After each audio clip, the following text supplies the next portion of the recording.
Père, nous te recommandons ce moment. Parle-nous, instruis-nous et amène notre foi à la perfection ce matin. Nous t'avons ainsi prié. Quelqu'un me dise un bon amen prolongé. Oh, merci Seigneur. Dans le nom de Jésus. Amen. Encore une fois, bienvenue à toutes et bienvenue à tous dans ce lieu. Est-ce qu'on peut saluer? Je sais que tu as déjà fait, mais là, tu vas le faire de manière encore plus chaleureuse. Alléluia. Dis-lui, Dieu est fidèle à ton voisin. Salue ton voisin à ta gauche, à ta droite. Ceux qui est derrière, dis-lui, Dieu est fidèle. Dieu est fidèle. Amen. Merci. Bien-aimé, ce matin, je voudrais te dire que Dieu est fidèle. J'ai dit, Dieu est fidèle. Amen. Il est véritablement fidèle et on bénit le Seigneur pour tout ce qu'il fait et pour tout ce qu'il a accompli. Et nous sommes heureux de passer ce moment de culte et je sais que le Seigneur va faire de grandes choses au milieu de nous. Amen. Pourquoi je dis cela? Parce que depuis le début de l'année, Dieu nous fait réaliser, Dieu nous fait comprendre qu'il a une nouvelle vie pour chacun d'entre nous. La semaine dernière, le pasteur Serge a dit qu'il y a un avant, il y a un après. Lorsque tu rencontres le Christ, il doit avoir un avant et un après. Et je voudrais te dire qu'à chaque fois que Dieu se révèle à toi, il y a toujours un avant et un après. Je prie que ce dimanche, il y ait un avant et un après dans le nom de Jésus. Tu partiras de ce lieu rempli de confiance vis-à-vis de Dieu. Dis-moi un bon amen à cela. Amen. Et nous, depuis l'année, nous disons que Dieu a pour nous une nouvelle vie. Cette nouvelle vie, c'est ce que la Bible appelle l'héritage. La Bible nous dit ceci en Romains 8, 17. Romains 8, 17. Il nous dit ici, or, si nous sommes enfants, c'est-à-dire que si nous avons donné notre vie au Seigneur, si nous avons répondu à l'appel de Dieu, alors nous sommes devenus enfants de Dieu. Amen. Et il nous dit, si nous sommes enfants, nous sommes aussi héritiers. Héritiers de Dieu et co-héritiers de Christ. Il dit, si toutefois nous souffrons avec lui, afin d'être glorifiés avec lui. C'est-à-dire que si tu t'accroches malgré la persécution, tu vivras l'héritage de Dieu. Si tu avances avec Dieu, tu décides de marcher avec lui, tu finiras par vivre l'héritage. L'héritage, c'est la vie qu'il a pour toi. Alléluia. Dis avec moi, j'ai un héritage. Dis avec moi, je suis héritier. Amen. Et ce qui est merveilleux avec Dieu, c'est qu'on a tous le même héritage. Amen. Parce que dans certains héritages, on partage les biens. Mais tout ce que ton frère va vivre, je vais le vivre aussi. Dis-moi un bon amen. Tout ce que Dieu nous promet, nous pouvons tous le vivre. Et nous allons tous le vivre. Quelqu'un qui a foi me dit un bon. Alléluia. Et on doit vraiment tous comprendre et saisir que Dieu veut que nous puissions vivre cet héritage. Et nous avons expliqué pour que nous puissions vivre cet héritage, le premier combat ne commence pas à l'extérieur, mais le premier combat commence à l'intérieur. Ce combat, c'est quoi? Ce combat, c'est d'être persuadé déjà que Dieu est capable d'accomplir sa promesse. Ce combat, c'est d'être sûr que Dieu peut le faire pour moi. Et il peut le faire maintenant. Dis avec moi, maintenant. Ce combat, c'est de s'assurer que les pensées de Dieu soient toujours assises à l'intérieur de nous. C'est un combat qui a lieu toujours à l'intérieur de nous. Et c'est pourquoi depuis quelques semaines, nous sommes sur le thème « Remporter le combat intérieur pour posséder son héritage ». Parce que ça commence d'abord à l'intérieur. Et il y a 2 semaines, j'ai commencé à parler d'un sous-thème qui s'appelle « Comment bâtir sa foi », comment construire sa foi. Amen. Et ce matin, je voudrais insister sur le fait de comment enlever le doute de sa vie. Dis-moi un bon amen à ça. Pour ne plus jamais douter, dis-moi un bon amen. Alléluia. Parce qu'on doit tous être sincères. Il y a des moments où on doute. Il y a des domaines où on doute. Notre foi n'est pas toujours constante. Notre foi n'est pas toujours à aller de l'avant. Notre foi n'est pas toujours en haut.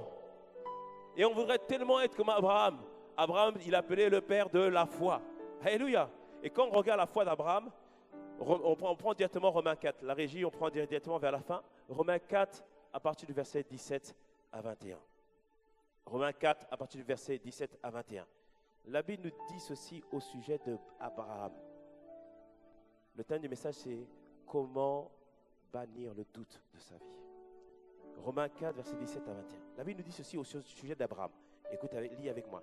Il dit, il est notre Père devant celui auquel il a cru. Romains 4, verset 17. Amen. Ok, remettez la version que vous avez. Je n'ai pas pris ma version. Ok, c'est écrit, j'ai été établi. Père, c'est Dieu qui a donné cette prophétie, cette promesse à Abraham. Il dit, je t'ai établi Père d'un grand nombre de nations.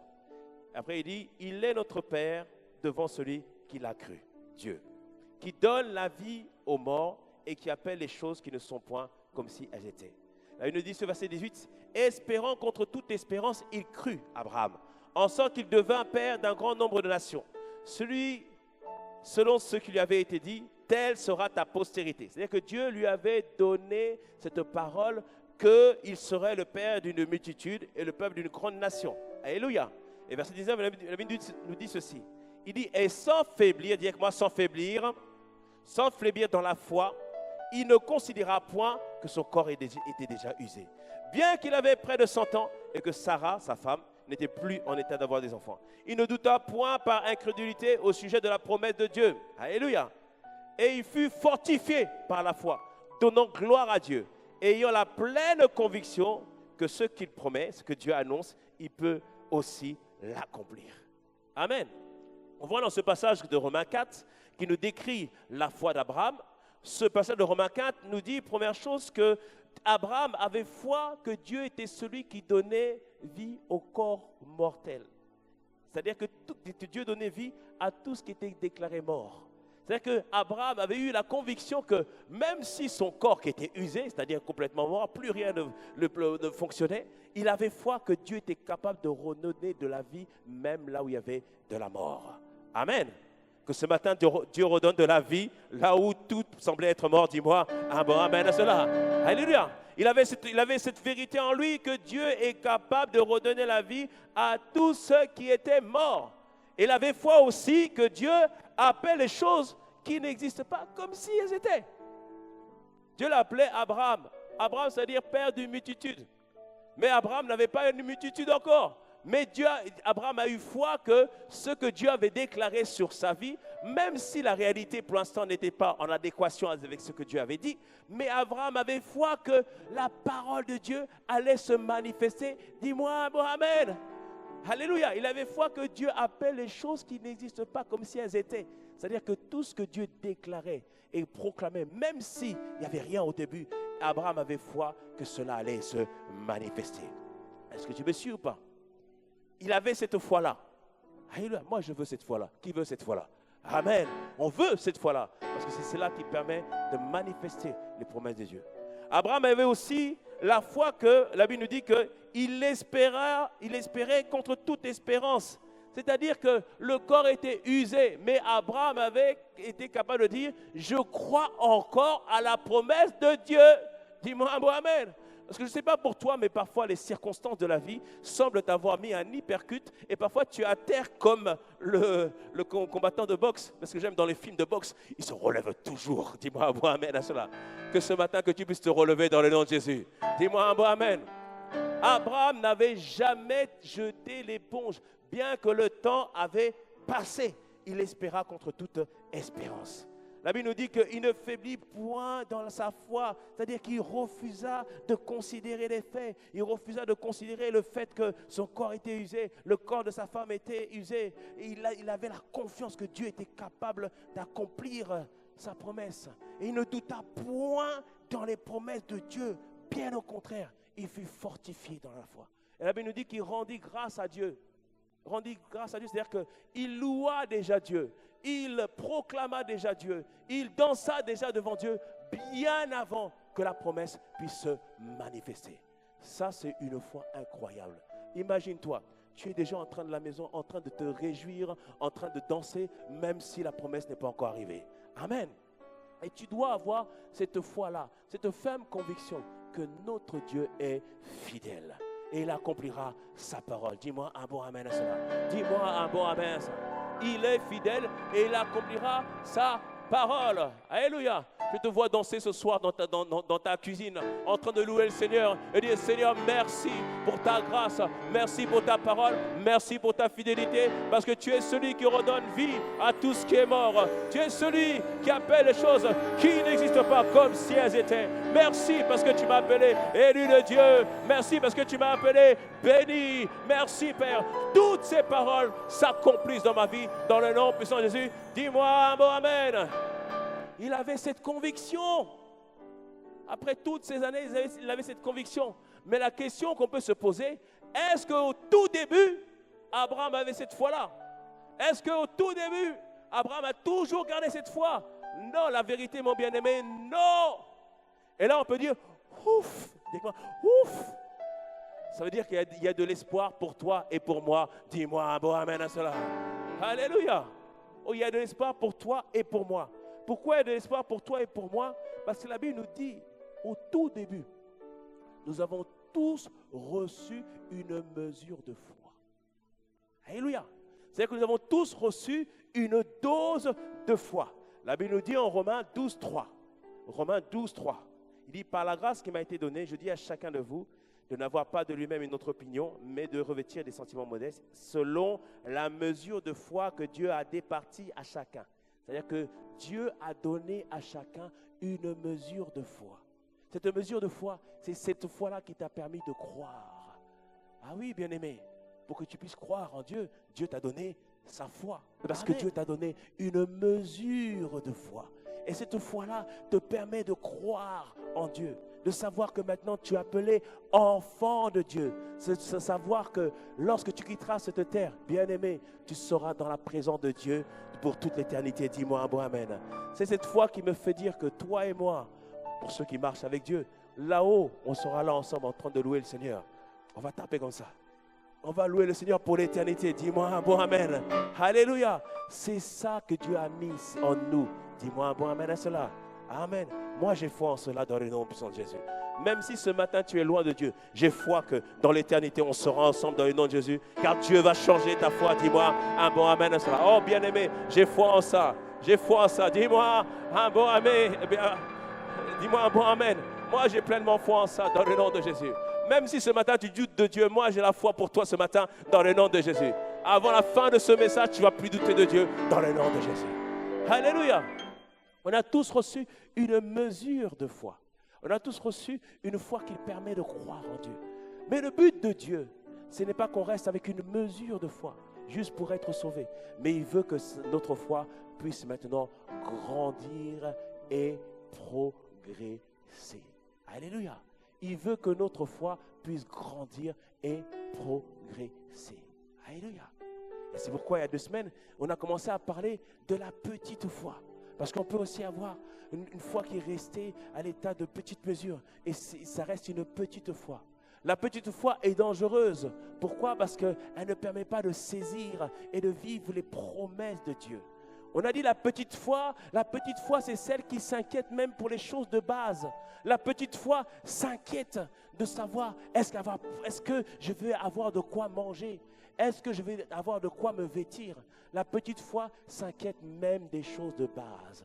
Mais bien aimés, la Bible nous dit que nous sommes méchants. Nous pouvons donner des bonnes choses à nos enfants. À combien plus forte raison, Dieu est capable de nous nourrir et prendre soin de nous. Dis-moi un bon amen à cela. Alléluia. Et la petite foi s'inquiète pour les choses de base. Pour les choses de base. Alléluia. Et ce qu'on avait vu en Matthieu 6, à partir du verset 25, où les disciples s'inquiétaient, où ils se posaient la question, mais Seigneur, tu nous as dit de te suivre. Imaginez la situation. La plupart, c'était des travailleurs. Hein. Pierre n'était pas un petit pêcheur. Il avait une grande entreprise de pêche.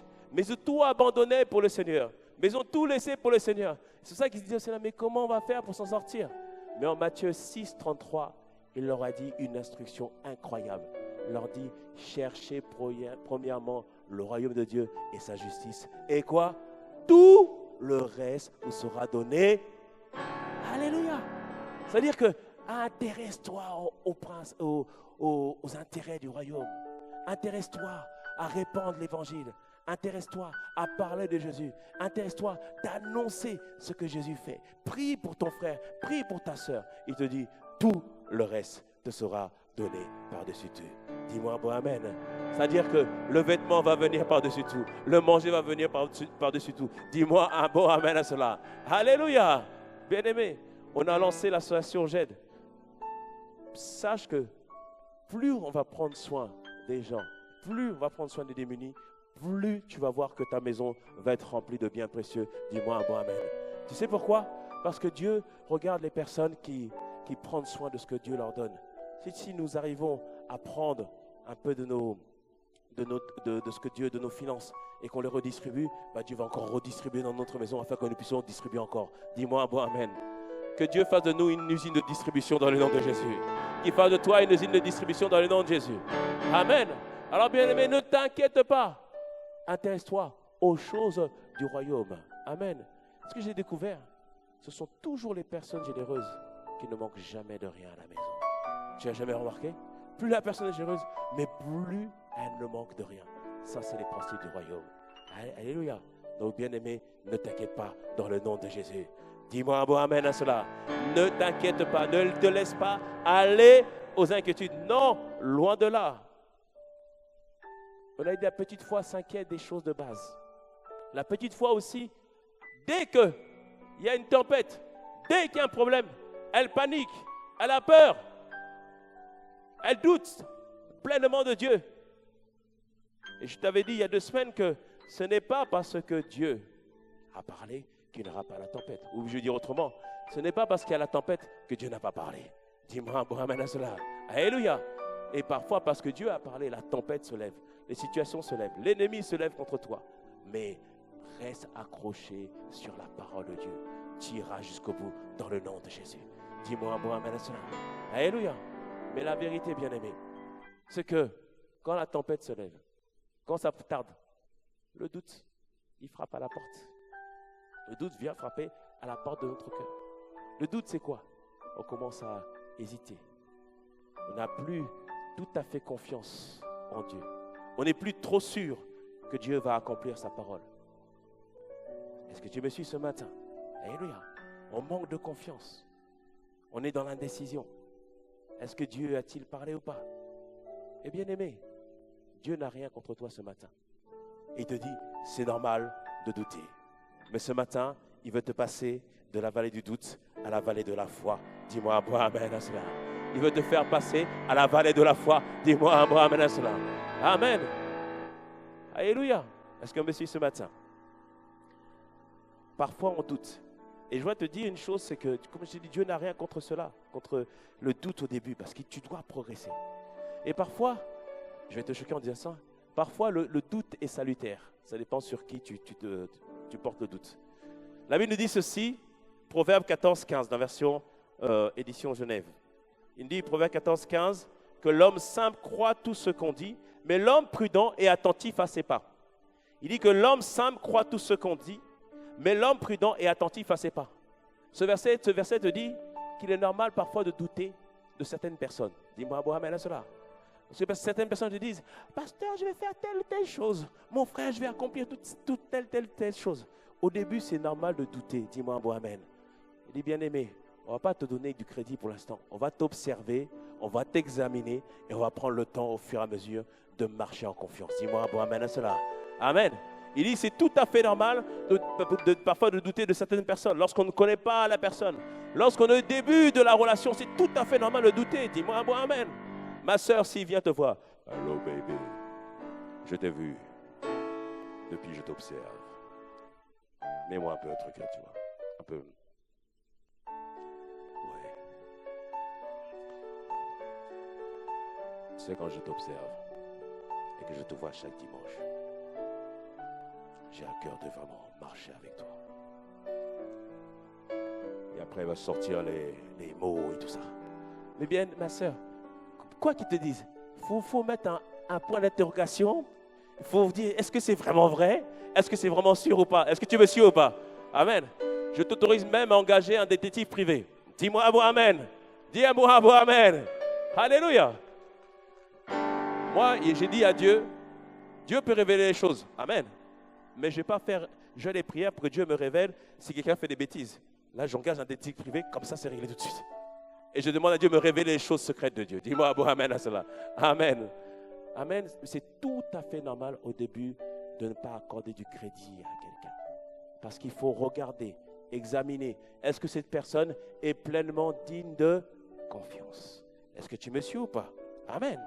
La Bible nous dit aussi en Matthieu 7, verset 15. Il dit, gardez-vous des faux prophètes. Ils viennent à vous, en vêtements de brebis, mais au-dedans d'eux, ce sont des loups ravisseurs. Il dit qu'il y a des personnes inspirées, pas par Dieu, mais qui viendront comme des faux prophètes. La fausse prophétie, c'est quoi? C'est quelqu'un qui parle alors que Dieu n'a pas parlé. C'est quelqu'un qui veut te dire des choses de la part de Dieu alors que Dieu n'a pas parlé.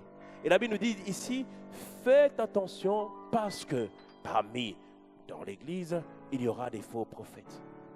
Des personnes qui viennent pour distiller des paroles dont le but est de te ravir, c'est-à-dire de t'enlever de la foi, de t'enlever du chemin que Dieu a pour toi et même de t'enlever de l'Église où Dieu t'a placé. Dis-moi un bon amen à cela. Alléluia. Méfie-toi des personnes qui vont te dire, méfie-toi du pasteur. Ça arrive, ça.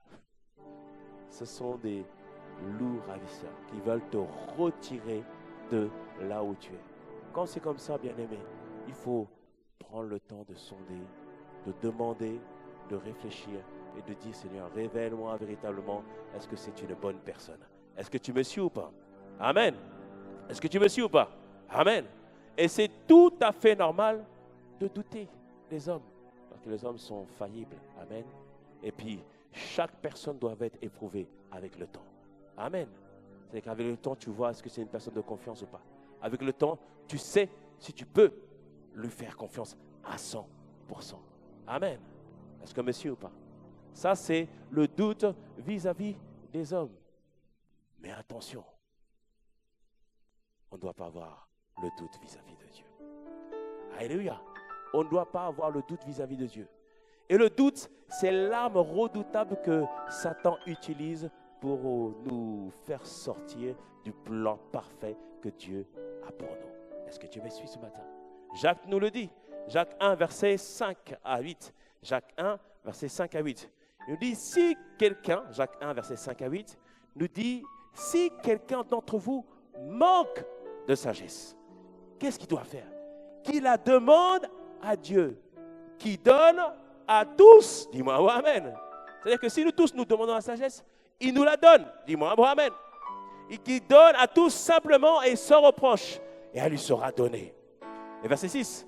Mais qu'il la demande avec foi, sans douter. Amen. C'est-à-dire que quand je demande à Dieu, donne-moi de la sagesse pour avancer dans ma vie, je ne dois pas douter que Dieu est capable de me donner de la sagesse. Il est capable de me conduire. Il est capable de m'instruire. Amen. Il dit ici que personne ne la demande sans douter, car celui qui doute est semblable au flot de la mer, agité par le vent et poussé d'un côté et de l'autre. Il dit celui qui doute, c'est quelqu'un qui est comme si on prenait les flots de la mer, on le pousse d'un côté, on le pousse de l'autre côté. C'est les personnes qui disent, oh, aujourd'hui je crois. Le lendemain ils appellent, pasteur, je ne crois plus. Pasteur, je doute. Maintenant je crois. C'est-à-dire qu'ils sont ballottés d'un côté et de l'autre. Amen. Et il nous dit ici, verset 7, qu'un tel homme ou une telle femme ne s'imagine pas qu'il recevra quelque chose du Seigneur. Waouh! Il dit c'est un homme irrésolu, c'est-à-dire incertain dans ses pensées, inconstant, c'est-à-dire instable dans toutes ses voies. Jacques avertit que celui qui doute ne peut pas recevoir quoi que ce soit du Seigneur. Donc tu comprends que si l'ennemi sait ça, il va tout faire pour injecter le doute dans ta vie. Et c'est ce qu'il a fait avec Ève. Dieu vient voir Adam. Il dit, Adam, vous avez droit à manger à tous les milliers d'arbres dans le jardin, sauf un, l'arbre de la connaissance du bien et du mal, vous n'y touchez pas. Et il dit maintenant à son épouse, il ne faut pas manger de l'arbre de la connaissance du bien et du mal. Alléluia. Mais la Bible nous dit que le serpent est le plus rusé des animaux dans le jardin. Et il vint auprès de Ève en Genèse 3, verset 1. La Bible nous dit ceci, le serpent était le plus rusé de tous les animaux des champs que l'Éternel avait fait. Et il dit à la femme, Dieu a-t-il quoi? A-t-il réellement dit, vous ne mangerez pas de tous les arbres du jardin. Satan est venu au travers du serpent, est venu auprès de Ève pour dire, est-ce que tu es réellement sûr de ce que Dieu a dit? Est-ce que c'est exact ce que Dieu a dit? Est-ce que tu es vraiment sûr d'avoir bien entendu? Est-ce que tu es vraiment sûr d'avoir bien lu? Est-ce que Dieu a-t-il réellement dit? Et là, à ce moment-là, Ève commence maintenant un discours. La femme répondit au serpent, nous mangeons des arbres du fruit, des arbres du fruit du jardin, mais c'est l'arbre de la connaissance du bien et du mal, Dieu n'a pas dit de le manger, etc. En fait, elle a dû simplement dire, hey, stop, il n'y a pas d'argumentation. Dieu a dit un point, un trait. Dis-moi un bon amen à cela. Alléluia. Après, quand tu lis la suite, la Bible nous dit que Ève regarda le fruit et elle vit qu'il était bon à manger. C'est-à-dire que dans sa pensée, elle a commencé maintenant à convoiter le fruit qui était interdit. Alléluia. À l'intérieur d'elle-même, il y a eu des pensées qui ont dit, vas-y, ça a l'air bon, ça a l'air excellent, ça a l'air succulent. Vas-y, va goûter. Et elle a fait déjà tout un scénario. Imagine-toi, tu regardes quelque chose, tu sais déjà que c'est bon. C'est que dans le fond de toi, il y a des pensées qui ont tourné et des pensées qui sont venues. Est-ce que tu me suis ou pas? Amen. Et bien aimé, pour chasser le doute dans ta vie, des fois, il va falloir que tu fasses violence à ta propre âme. Alléluia. Des fois, il va falloir que tu fasses violence. Parce que des fois, notre cœur veut certaines choses. Mais tu dis, Dieu a dit, on ne fait pas, un point, un trait. Dis-moi un bon amen. Alléluia. C'est-à-dire qu'il faut être violent par rapport à soi-même. Je t'ai dit la dernière fois. Alléluia. Amen. Et tu dois vraiment comprendre, nous devons tous comprendre cela. Il faut remporter le combat contre soi-même. Il faut remporter le combat contre soi-même. Alléluia. Est-ce que tu me suis ou pas? Il faut qu'on ait cette attitude de Samuel. Samuel, c'était un jeune garçon. Sa mère l'avait mis au service du temple. Et la Bible nous dit que Samuel, toutes les paroles que Dieu donnait, toutes les paroles qui étaient envoyées, il ne laissait tomber aucune à terre. C'est en 1 Samuel 3, 19. 1 Samuel 3, 19. Toutes les paroles, il ne laissait tomber aucune à terre. C'est-à-dire que tout ce que Dieu disait, Samuel prenait la parole et la mettait dans son cœur. Tout ce que Dieu annonçait, Samuel prenait ses paroles et la mettait dans son cœur. C'est-à-dire que tout ce que Dieu disait, j'obéis entièrement. Est-ce que tu me suis ou pas? Alléluia. Mais ne pense pas qu'il n'était pas dans des luttes. Il était un homme comme nous tous. Alléluia. Tout ce que Dieu disait, il le gardait dans son cœur. Alléluia. Alléluia. Amen. Et on doit tous comprendre et saisir qu'on doit s'assurer que les paroles de Dieu sont inscrites dans nos cœurs et qu'on prend au sérieux toutes ces paroles. Alléluia. Même si mon âme ne veut pas, rien à faire mon âme, je te dis, il n'y a rien à faire. Tu obéis, c'est tout, un point, un trait. Dis-moi un bon amen à cela. Dis-moi un bon amen à cela. Alléluia. La semaine dernière, le pasteur Serge nous a dit par rapport à la publicité. La publicité, même si le corps, même si c'est l'été, même si c'est testostérone, même si c'est hormones, même si c'est quoi que ce soit, la Bible dit fuis, tu prends, tu fuis. Dis-moi un bon amen à cela. Dis-moi un bon amen à cela. Amen. C'est-à-dire que tu dois faire violence par rapport à toi-même. Amen. Mais ça commence à être déterminé à faire asseoir ses pensées à l'intérieur de nous. Faire asseoir ses pensées à l'intérieur de nous. La particularité des chrétiens de Bérée en Acte 17, verset 11, c'est que lorsque l'apôtre Paul était parti dans une ville précédente à Thessalonique, il avait annoncé l'évangile. Et lorsque les gens ont entendu l'évangile, ils ont dit non, ça c'est foutaise, ça c'est des choses qu'on ne veut pas entendre. Non, laisse tomber, on ne veut pas entendre ton évangile. Et ils ont chassé l'apôtre Paul. Mais lorsqu'il arrivait à Bérée, les chrétiens de Bérée, ils étaient disposés, ils écoutaient et ils rentraient chez eux. Ils allaient sonder les Écritures pour vérifier ce que l'apôtre Paul disait. Ils vérifiaient si c'était vrai ou pas. C'est-à-dire qu'ils s'assuraient qu'ils réécoutaient ce que l'apôtre Paul en fait. Ils notaient ce que l'apôtre Paul, il repensait, il recherchait, il sondait. Le but c'était que s'assurer ce qui était dit était vrai et que cela soit inscrit en eux. Est-ce que tu me suis ou pas?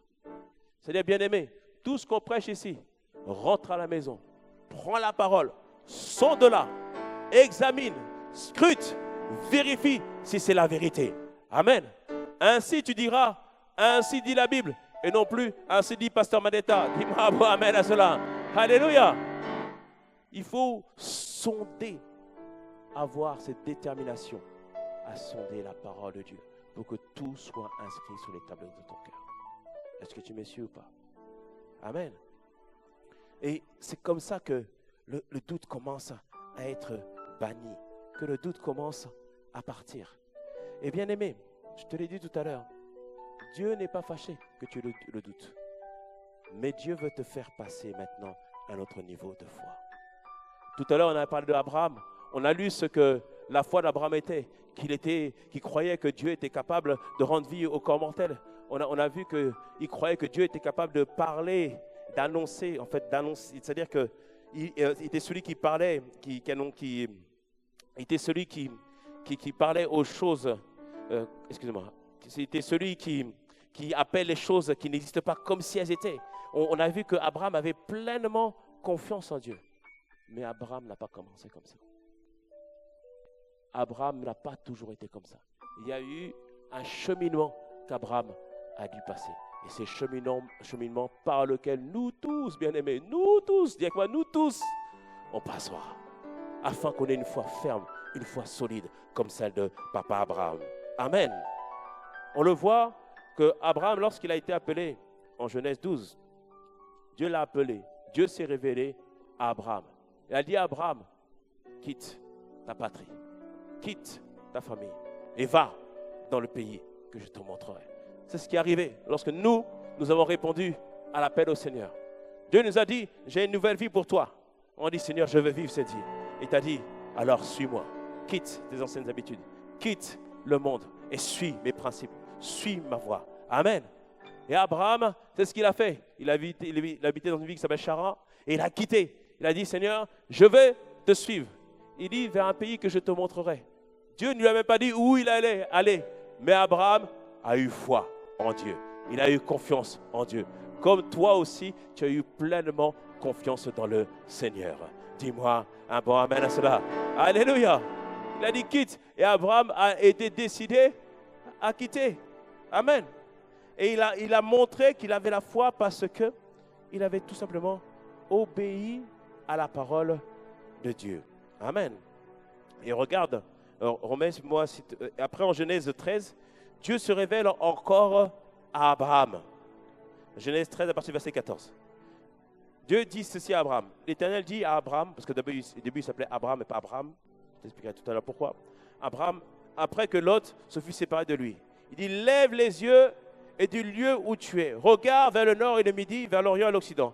Car tout le pays que tu vois, je le donnerai à toi et ta postérité pour toujours. Je rendrai ta postérité comme la poussière de la terre. En sorte que si quelqu'un peut compter la poussière de la terre, ta postérité sera comptée. Waouh! Dis-moi un bon amen. Alléluia. Personne ne pourra compter ta postérité dans le nom de Jésus. Il dit, lève-toi, parcours le pays dans sa longueur et dans sa largeur, car je te le donnerai. Abraham leva ses tentes et vint habiter parmi les chaînes de Mamré et qui sont près des Hébrons, et il bâtit là un autel éternel. On voit ici que Dieu donne une parole à Abraham. Il dit, ta postérité, elle sera comme la poussière de la terre. En gros, il disait, tu auras une grande postérité. Dis-moi un bon amen. J'ai dit, tu auras une grande postérité dans le nom de Jésus. Alléluia. Et on voit que Dieu promet cela à Abraham. Mais Abraham n'a pas d'enfant. Et donc Abraham se base sur la parole de Dieu, sur cette prophétie de Dieu. Une prophétie, c'est une parole que Dieu t'envoie pour ton présent, qui te parle de ton avenir et qui va impacter ton présent. Dis-moi un bon amen. Une prophétie, c'est une parole que Dieu envoie dans ton présent, qui te parle de ton avenir et qui va impacter ton présent. Alléluia. C'est-à-dire qu'il a eu confiance que Dieu était capable d'accomplir sa promesse. Amen. Ça, c'est en Genèse 13. Dieu a confiance pleinement avec Dieu. Et en Genèse 14, on voit que Dieu est avec Abraham. Il y a des armées qui attaquent Abraham. Abraham remporte la victoire. Et c'était une grande armée. Abraham a pris quelques serviteurs, il a pris 300 serviteurs et il a combattu avec Dieu. On voit que Abraham avait l'assurance que Dieu était avec lui et que Dieu pouvait lui donner des victoires. Dis-moi un bon amen à cela. Que Dieu te donne des victoires cette année dans le nom de Jésus. Alléluia. Puisqu'il va combattre, c'est qu'il a confiance que Dieu est avec lui. Et il remporte une victoire. Et la Bible nous dit qu'il va donner la dîme de tout le butin qu'il a remporté. Il donne à Melchisédek. Melchisédek, c'est une image du Christ. C'est-à-dire qu'il donne la dîme de tout. C'est pour ça que la dîme, ça existe bien avant la loi de Moïse. C'est un principe de Dieu. Et en donnant la dîme, il dit, Seigneur, je te fais confiance. Je sais que c'est toi qui m'as donné la force d'avoir la victoire. Dis-moi bon amen. Donc on voit qu'en Genèse 12, Dieu l'a appelé. Genèse 13, Dieu lui a donné la parole. Genèse 14, on voit qu'Abraham a confiance pleinement en Dieu. Alléluia. Mais en Genèse 15, quand on regarde, la Bible nous dit ceci. Genèse 15, verset 1. Après ces événements, c'est-à-dire après avoir remporté la bataille. La parole de l'Éternel fut adressée à Abraham dans une vision. Et il dit, Abraham, ne crains point. Si Dieu lui dit, ne crains point, c'est qu'Abraham s'inquiétait. Il ne s'inquiétait pas à cause des difficultés par rapport au combat des ennemis, non. Il s'inquiétait par rapport à la promesse de Dieu. Abraham, ne crains point. Abraham, ne crains point. Je suis ton bouclier, ta récompense sera très grande. Bien-aimé, ta récompense sera très grande cette année dans le nom de Jésus. Amen. Abraham répondit, Seigneur Éternel, que me donneras-tu? Je m'en vais sans enfant. Et l'héritier de ma maison, c'est Eliezer de Damas, c'est-à-dire un des serviteurs. Et Abraham dit, voici, tu ne m'as pas donné de postérité. Et celui qui est né dans ma maison sera mon héritier. Verset 4. Alors la parole de l'Éternel lui fut adressée ainsi. Ce n'est pas lui qui sera ton héritier, mais celui qui sortira de tes entrailles, qui sera ton héritier. Amen. Et après l'avoir conduit dehors, il lui dit, regarde toutes les étoiles, compte. Ainsi sera ta postérité. Abraham a compté. Il a dit, mais je ne peux pas compter, il y en a trop. Il dit, ainsi sera ta postérité. Dis-moi un bon amen à cela. Alléluia. Parce que Dieu savait qu'Abraham s'inquiétait. Donc Dieu est venu redonner une parole à Abraham. Et il a donné aussi une vision à Abraham. Amen. C'est pour ça que à chaque fois, tu remarqueras, quand il y a une parole que Dieu t'a donnée, c'est comme si tout le temps cette parole revient. Tu viens à l'église, le pasteur parle, tu dis, mais est-ce que quelqu'un lui a parlé de ma vie? Non, c'est Dieu qui est en train de te rappeler les paroles. Dis-moi un bon amen. Des fois même, tu vas allumer YouTube, tu vas mettre des louanges, et tout d'un coup, la louange, elle continue. Après, il y a une vidéo que tu n'as jamais écoutée, et tout d'un coup, c'est la parole que toi, tu as reçue. Dis-moi un bon amen. Ça, c'est Dieu qui est en train de parler. Amen. Le but, c'était quoi? De ralimenter ta foi. De te dire, fais-moi confiance. Amen. C'est pour ça que les paroles que Dieu t'a dites, inscris-les quelque part. Alléluia. Dans ton téléphone, mets les paroles que Dieu t'a dites. Tu mets une musique un peu plus joyeuse, s'il te plaît. Tu régneras cette année. Tu triompheras cette année. Dieu t'élèvera. Dieu ouvrira les portes pour toi. Nul ne tiendra devant toi dans le nom de Jésus. Et là, tu mets ton prénom. Mateta, tu es aimé de Dieu. Mateta, tu es une créature de Dieu. Mateta, tu iras de gloire en gloire. Dis-moi un bon amen à cela. Alléluia. Amen. Et tu réécoutes ces paroles. Le but, c'est que ta foi soit réalimentée. Amen. La foi soit toujours réalimentée. Et on voit qu'en Genèse 15, Dieu a réalimenté sa foi. Et imagine-toi là, quand Dieu lui a montré ça, l'image, la vision, il a déjà vu tous ses enfants. Il a dit, yes! Il était content et tout ça.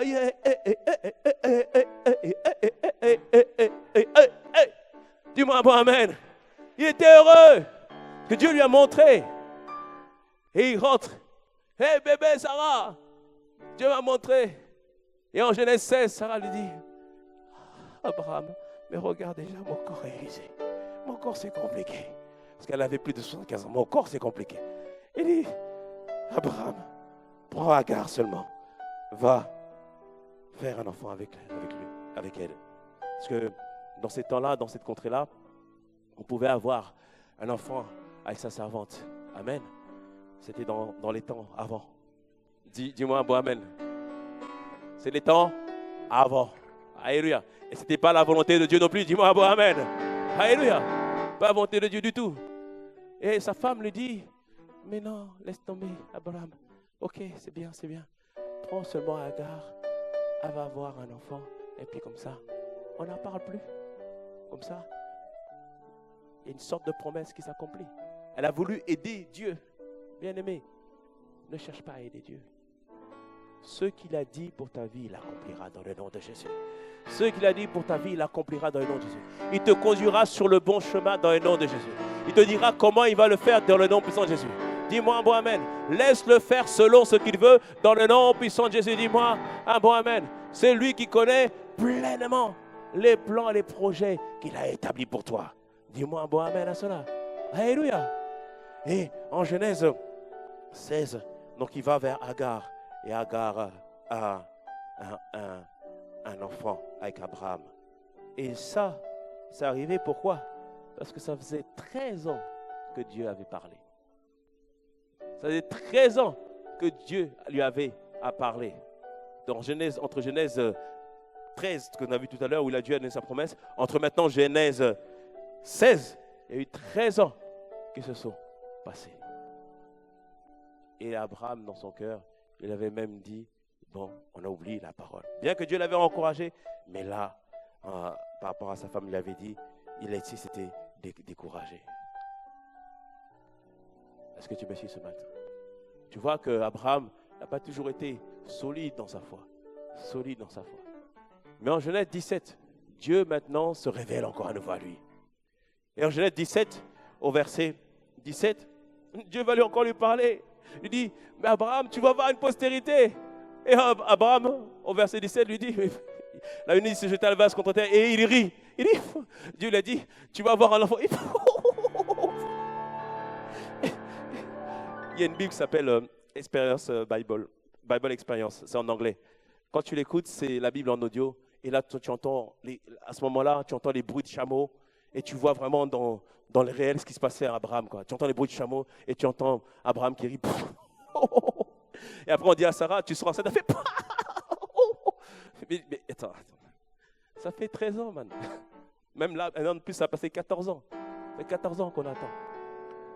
Et dans ces moments, Dieu n'a pas tapé Abraham. Non, il l'a encouragé. Il a dit, Abraham, pour montrer que je vais accomplir mon plan, je vais faire une alliance avec toi. Vous savez, une alliance, c'est quelque chose de particulier que les deux parties s'engagent pour que cela s'accomplisse.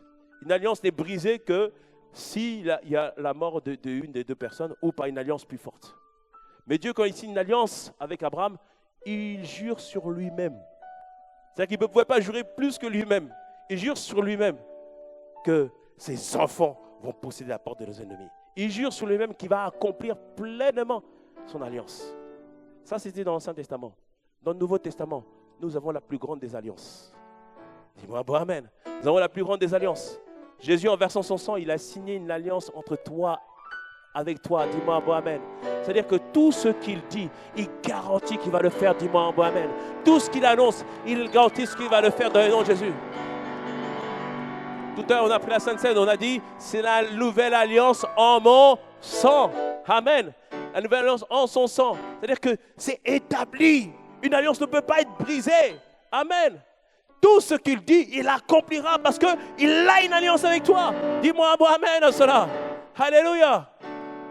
Et en Genèse 17, Dieu se révèle.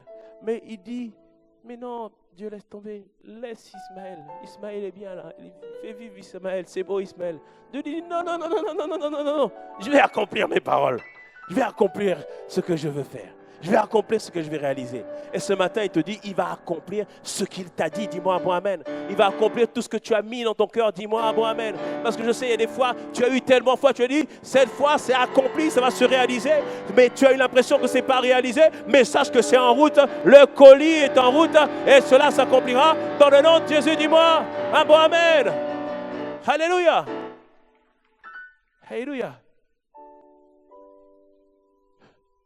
Mais Dieu a encouragé Abraham et Dieu a signifié une alliance avec lui. Et c'est là qu'il a changé son nom de Abraham. Parce que le H qu'il a rajouté, c'est comme si Dieu a scellé son nom dans le nom d'Abraham. Alléluia. C'est pour ça que quand tu nais de nouveau, ton nom de famille a changé. Maintenant, c'est Mateta Christ. Dis-moi un bon amen. C'est Jacques Christ. C'est Philippe Christ. Parce que tu appartiens maintenant dans une nouvelle alliance. Dis-moi un bon amen à cela.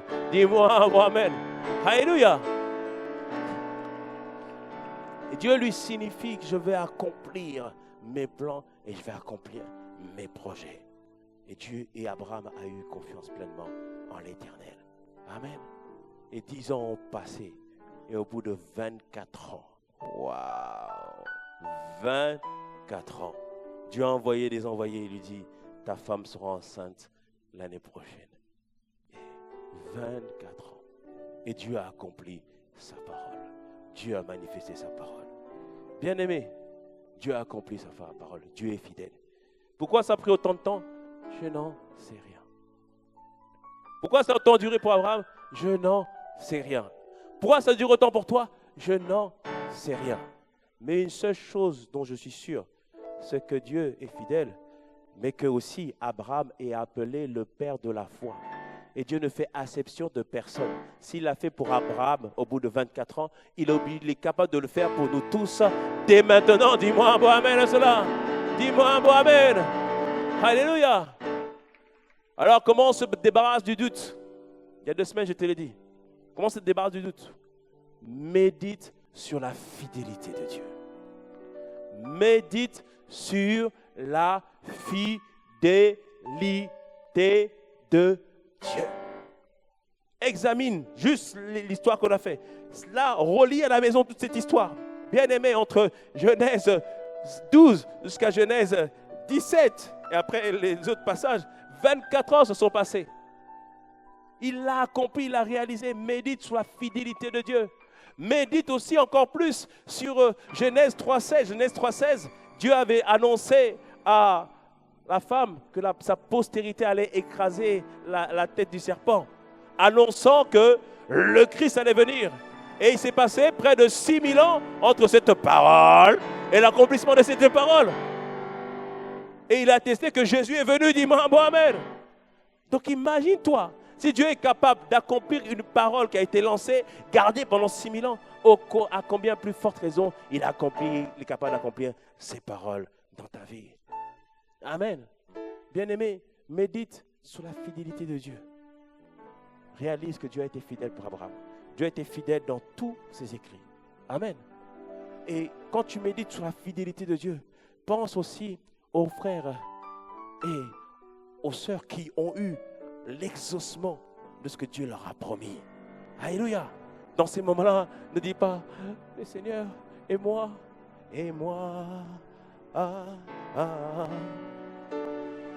tu m'as oublié ou quoi? Non. Dans ces moments-là, tu dis, et moi, je suis le prochain sur la liste. Oh oui, et moi, moi et ma femme, mes enfants, on est les prochains sur ta liste. Attends, je change l'ordre. Je passe maintenant du 100e au 1er maintenant. Je passe au 1er dans le nom de Jésus. Dis-moi un bon amen. C'est-à-dire que tu rends grâce à Dieu pour tout ce qu'il a fait dans la vie des autres. Parce que s'il a fait dans la vie des autres, mais Dieu ne fait exception de personne. C'est-à-dire qu'il est capable aussi de le faire avec moi. Dis-moi un bon amen. La Bible nous dit, réjouissez-vous avec ceux qui se réjouissent. C'est-à-dire qu'on prend plaisir à ce que Dieu exauce les projets dans la vie des autres parce que c'est la preuve que Dieu est en train d'agir. Et j'aime ce que le pasteur Yvan a dit dans un de ses messages. Il a dit que la preuve que le frère a reçu son colis, c'est la preuve que l'avion a atterri. Alléluia. C'est la preuve que l'avion a atterri. C'est l'avion de quoi? De tous les colis des promesses de Dieu, il a atterri. Dis-moi un bon amen. Alléluia. C'est comme quand on rentre de vacances. Des fois, on tarde à avoir notre bagage. Des fois, ça prend du temps. Mais si certains ont commencé à récupérer leur bagage, c'est que l'avion a atterri. Et nous tous ensemble, on est dans le même avion. Dis-moi un bon amen. On est dans le même avion. On a tous prié, on a tous demandé, on a tous réclamé. Si certains ont commencé à récupérer les colis, c'est que nous aussi, les colis arrivent. Dis-moi un bon amen. Ton colis arrive dans le nom puissant de Jésus. Il arrive, dis-moi un bon amen. Il arrive dans le nom de Jésus. Alléluia. C'est-à-dire tu médites sur la fidélité de Dieu. Amen. Et deuxième chose, comment on chasse le doute? Pratique fidèlement la parole de Dieu. Pratique fidèlement la parole de Dieu. C'est-à-dire tout ce que tu sais, fais-le dans le nom puissant de Jésus. tout ce que tu sais, fais-le. Tout ce qui t'est enseigné ici, fais-le. Amen. Hébreux 10, 23 nous dit, restons fermement attachés à l'espérance que nous reconnaissons comme vraie sans fléchir. Hébreux 10, 23.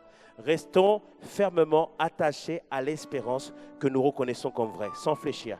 Car celui qui nous a fait des promesses est fidèle. Amen. Il te dit, reste ferme dans tout ce que Dieu veut pour toi. Reste ferme dans les voies de Dieu. Bien-aimé, des fois, nous enseignons des choses qui sont profondes. Des choses, des fois, qui sont difficiles à mettre en application. Bien-aimé, que tu le sentes, que tu ne le sentes pas, obéis à la parole de Dieu. Parce que parfois, hier, je discutais avec une de nos filles. Elle me disait, oui, je médite ce que j'ai reçu. J'ai dit, c'est bien. Mais des fois, ce n'est pas question de recevoir quelque chose. Tu entends la parole, tu obéis. Amen. Parce que parfois, je veux être sûr. Bien-aimé, Dieu te l'a dit. Dieu te l'a redit. Dieu te l'a redit. Tu veux encore une confirmation. Obéis et reste ferme pleinement dans ce que Dieu a pour toi. Amen. Ça aussi, c'est un signe de fidélité. D'obéir pleinement à la parole. Est-ce que tu me suis ou pas? Et que ton âme le sente ou ne le sente pas, obéis. Amen. Et ce qui est merveilleux avec Dieu, si toi tu obéis pleinement à la part de ta part de l'alliance, lui fera aussi la sienne dans le nom de Jésus. Amen. Bien-aimé, sois sûr de cela. Sois sûr que Dieu ce matin veut remonter ta foi. Il sait que tu doutes. Il sait. Il sait des moments qu'on doute. La vallée d'ombre de la mort, c'est ça. Hein? Amen. La vallée de l'ombre de la mort. Mais dans ces moments-là, quand on est en bas, je ne sais pas si ça vous arrive, il y a des moments où tu es tellement en bas du trou, mais tu dis, mais Seigneur, comment je me relever? Il y a des moments, tu n'as pas envie de prier. Tu n'as pas envie de prier. Tu sais qu'il faut prier, mais tu n'as pas envie. Même écouter une prédication, ça t'énerve. Mais dans ces moments-là, tu dois te forcer. Tu dois te forcer. Parce que l'âme ne veut pas. L'âme n'a pas envie d'entendre ça. Mais il y a en toi l'esprit qui a besoin de ça. Tu as besoin de revenir, entendre les mêmes paroles, avoir à nouveau confiance. Amen. Et tu remets ça, tu te forces. Et à force de te forcer, tu vas arriver à avancer. Amen. Et méfiez-vous, pour terminer, des paroles qui dit, non mais c'est bon, reste à la maison. Non mais reste à la maison. En plus tu vas arriver, ils vont tous te regarder bizarrement. Ils vont tous croire que tu n'es pas bien. Ils vont tous voir que tu n'es pas bien. Non, ça c'est pas une parole qui vient de Dieu. Quand tu ne te sens pas bien, c'est là qu'il faut venir à l'église. C'est là qu'il faut venir entouré de frères et sœurs pour te soutenir. C'est là où il faut venir à être entouré de personnes qui ont la foi. Alléluia. Est-ce que tu me suis ou pas? J'ai discuté avec, j'étais parti donner un cours à IEBI à Bordeaux. Non, j'étais parti pour les baptêmes. Et une sœur qui a témoigné, et elle a témoigné que voilà, qu'elle était dans un processus où elle est en train de se battre avec, par rapport à une maladie. Les symptômes qu'elle a dit, j'ai dit, ces symptômes-là, ça rappelle un témoignage qu'on a eu à Sergi. Et donc, du coup, je suis parti la voir. Je lui ai dit, écoute, est-ce que je peux prendre ton numéro? Je vais te le donner à une sœur et elle va t'appeler. Et ce que j'ai fait, et la sœur l'a appelé. Et maintenant, j'ai eu cette semaine, elle m'a dit, pasteur, maintenant, on a un groupe. On prie ensemble, on s'exhorte. Et on se dit, on est sincère. Quand ça ne va pas, on se dit que ça ne va pas. Et maintenant, on s'exhorte, on s'encourage, on prie. Et maintenant, ils sont un groupe de 3. Il y en a une qui était à l'hôpital. Ils se sont dit, on a prié, on a jeûné pour elle. Et Dieu l'a sortie de l'hôpital. Dis-moi un bon amen à cela. Dis-moi un bon amen. Alléluia. Parce qu'elles se sont mises ensemble pour dire, nous croyons. Amen. Elles se sont encouragées ensemble. Même quand le doute vient, alors il y en a toujours une qui est debout pour relever les autres. Dis-moi un bon amen à cela. Amen. Bien-aimés, nous tous on passe par ça. Nous tous on passe par ça. Mais Dieu veut nous relever. Et va nous relever dans le nom de Jésus. Que cette année, que Dieu trouve en toi la foi de maintenant jusqu'à la fin de l'année dans le nom puissant de Jésus. Que le doute soit enlevé de ta vie dans le nom puissant de Jésus. Dis-moi un bon amen. Tout ce qu'il a dit, il accomplit dans ta vie cette année dans le nom puissant de Jésus. Dis-moi un bon amen. Je te vois réceptionner tous les colis que Dieu a prévus pour toi dans le nom de Jésus. Il y a des colis qui portent ton nom dans le nom de Jésus. Et il y a des colis où il y a l'adresse dans le nom de Jésus. S'il y a un colis qui était perdu, de la même manière que Air France dédommage Que cette année, dans le nom de Jésus, que Dieu rétribue 7 fois plus dans le nom de Jésus tout ce qui a été perdu dans le nom de Jésus. Dis-moi un beau Amen et acclame le Seigneur. Acclame le Seigneur. Oh Père, tu as promis d'être avec moi. Élève la voix avec moi. Dis-lui Père, je m'accroche à toi. Je m'accroche à toi. Dis-lui tu as d'être avec moi. Car ta fidélité parlera, durera toujours. Ta fidélité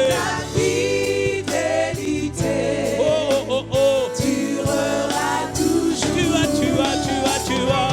Tu as promis d'être avec moi. Dis-lui, je m'accroche à toi. Je m'accroche à toi.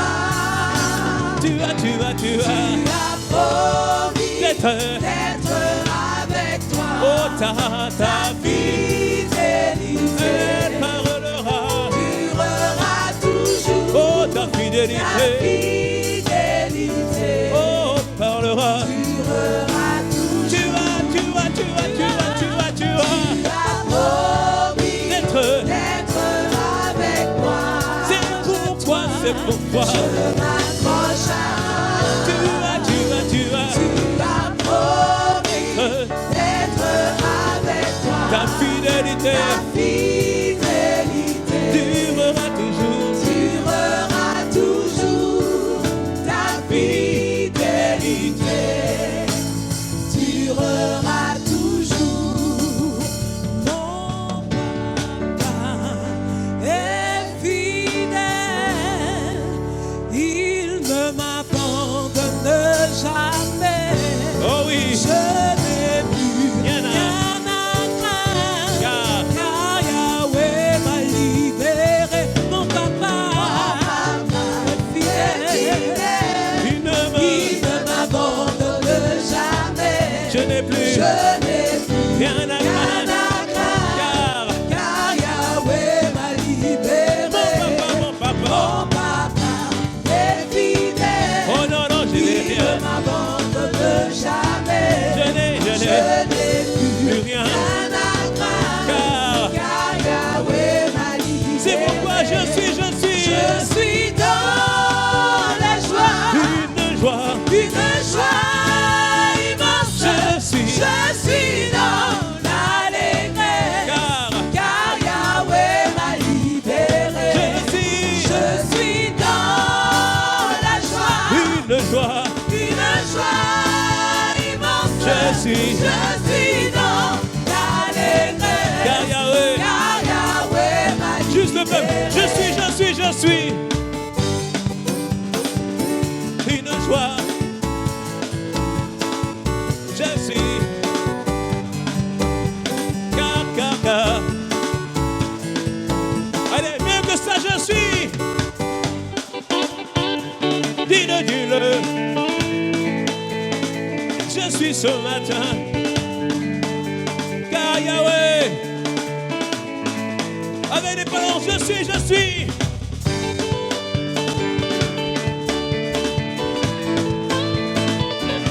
suis dans Yahweh. Je suis dans la joie immense. La joie immense. Je suis dans l'allégresse, car Yahweh m'a libéré. Je suis dans la joie. Une joie immense. Je suis dans l'allégresse, car Yahweh m'a libéré. Une dernière fois, je suis dans la joie. Une joie immense. Je suis dans l'allégresse, car Yahweh m'a libéré. Oh, acclame-le ce matin. Oh, il m'a libéré. Il m'a libéré du doute. Il m'a libéré de la fausse. Il m'a secouru de la détresse. Merci Jésus. Merci Père. Avant que nous ne terminions, je voudrais inviter quelqu'un ce matin à pouvoir donner sa vie au Seigneur si ce n'est pas encore fait. Ce matin, Dieu a une vie pour toi. Alors que nous avons tous la tête baissée, bien-aimé, Dieu t'appelle et Dieu désire faire cette rencontre avec toi. Venir à Jésus, c'est simple. C'est faire une simple prière, lui dire oui, tout simplement. Et alors, il conduit ta vie et te donne cette vie de l'héritage.